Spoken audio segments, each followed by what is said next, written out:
watching ABC 7 News at 11. On to the economy now. It's as if almost 12 years of growth on Wall Street never happened. The Dow Jones Industrial Average fell another 250 points today to close at 7114, its lowest level since May of 1997. The Asian markets are reacting in Tuesday trading. Hong Kong's Hang Seng is down 3.5%. Tokyo's Nikkei is faring a bit better. It's off 1.6%. The markets dove because of concern that the government plans to nationalize or take over some of the country's struggling banks. ABC 7's Lillian Kim has more on why that notion is of grave concern to many investors. The closing bell ended another dismal day on Wall Street. The Dow dropped more than 3%.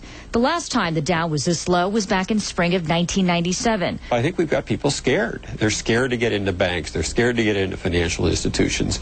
Even an announcement of a revamped bank rescue program wasn't enough to calm investors. The Treasury Department said today that starting Wednesday, it will begin subjecting about 20 of the nation's largest banks to stress tests.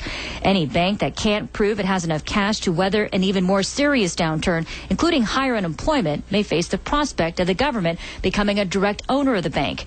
Citigroup, which has already received $45 billion in government aid, is reportedly in talks for the government to boost its stake in the bank to as much as 40%. The whole nationalization fear scares the investors because if they're invested in these stocks, they get absolutely nothing. But the concern goes well beyond that. Nationalizing the country's banks brings up all sorts of other issues. I think most people in America fundamentally have a belief that the government doesn't know how to run private enterprise. If banks were to be taken over by the government, they would not be run well, and they would be politically motivated rather than commercially motivated and would make consistently bad decisions. The government has said it doesn't want to nationalize banks, but if they have to, it would only be temporary. Economists say probably 1 or 2 years before returning it to the market. Some of these banks and some of the institutions, maybe some of the automakers, are either going to go through bankruptcy or maybe a partial nationalization. But I think it's important to get them back on their feet and back privatized.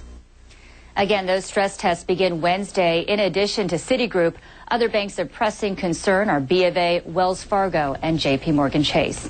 Live in San Jose, Lillian Kim, ABC 7 News. All right, Lillian, thank you.